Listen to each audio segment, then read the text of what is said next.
ये भी बता दूं कि इस वक्त मीडिया के जो लोग हैं उनको लेट जाने के लिए कहा गया, अंधेरे में रहने के लिए भी कहा गया है, क्योंकि एनर्जी को लगता है कि नाइट डिवाइस भी आतंकियों के पास है, तो ऐसे में वो भीड़ को भी अपना निशाना हताशा के समय बना सकते हैं। और आपको मालूम है कि अंतर्राष्ट्रीय मीडिया और राष्ट्रीय स्तर का मीडिया, रीजनल मीडिया को कुल मिला के मीडिया कर्मियों की भी अच्छी खासी तादाद है यहाँ पर। लेकिन कुल मिलाकर अगर कहा जाए तो जिस हिसाब से फायरिंग हो रही है, तकरीबन जैसा मैंने आपसे कहा कि कम से कम 500 राउंड फायरिंग हुई है, उसको देखते हुए लग रहा है कि अब एनर्जी के कमांडो धुआंधार तरीके से कमरों में घुस रहे हैं और फायरिंग करते हुए आगे बढ़ रहे हैं। तो होटल के चारों तरफ ये आवाजें आ रही में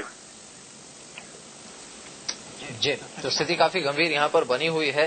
राजीव, एक और ऑब्वियसली मुझे पता है आप भी इस पर इस वक्त कोई कंफर्मेशन नहीं दे पाएंगे, लेकिन आप इतने समय से इस ऑपरेशन को देख रहे हैं, आपको लगता है कि वाकई जिस तरह की घटनाएं चल रही हैं सिर्फ एक ही आतंकवादी हो सकता है? क्योंकि खुद जो एजेंसीज हैं, अलग अलग सरकारी एजेंसीज, उनकी ओर से अलग अलग बयान आए हैं। आज दिल्ली में किसी ने बयान दिया कि 4-5 आतंकी अभी भी हैं ताज के अंदर, अगर है तो बहुत गंभीर है।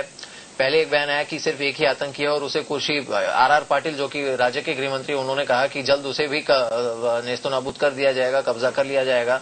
लेकिन अभी भी वो जो बयान आया उसके बाद से काफी लंबा खिंच गया है ऑपरेशन, और जो एनएसजी अवॉइड करना चाहती थी कि अंधेरे में उन्हें ऑपरेट ना करना पड़े एटलीस्ट आज की रात।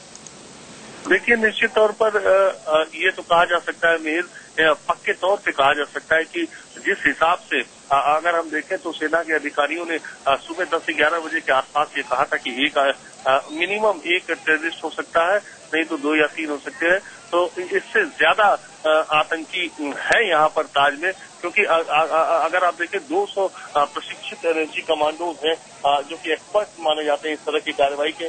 तो 200 एक्सपर्ट कमांडोज 2 आतंकियों को पकड़ने में पिछले 8-9 घंटे में कामयाब नहीं होते, ऐसा बिल्कुल नहीं माना जा सकता, क्योंकि फायरिंग का एक्सचेंज हो रहा है लगातार। इसलिए ये होटल के चारों हिस्सों में हो रहा है, और आपको पता है कि ये 400 कमरों का होटल है, काफी बड़ा होटल है। तो ऐसी स्थिति में 1-2 आतंकियों के बस की ये पूरी बात नहीं है, आतंकियों की संख्या इससे ज्यादा ही हो सकती है। जी राजीव, आप कुछ पूछना चाहेंगे? जी मेरा राजीव, आपसे ये समझना चाहेंगे कि अभी क्या ताज में या नरीमन में और भी बंधक आतंकवादियों के जंगल में फंसे हुए हैं, या सभी बंधकों को छुड़ाया जा चुका है?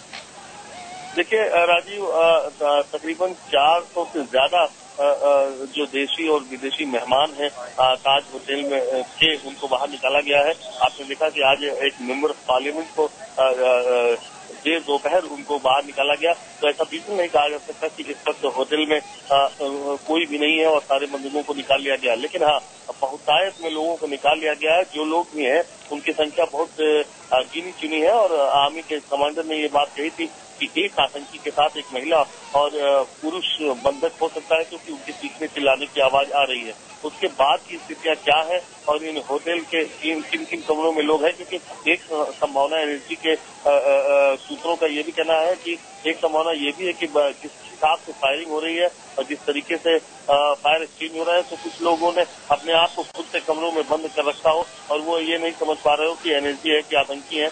इसलिए पूरी संख्या को बता पाना यहाँ मुमकिन नहीं होगा एक बार पूरा ऑपरेशन होने के बाद। लेकिन ये जरूर है कि जिस तरीके से ऑपरेशन चल रहा है उसमें ऐसा बहुत मुश्किल लगता है कि अब कोई बंधक हो, क्योंकि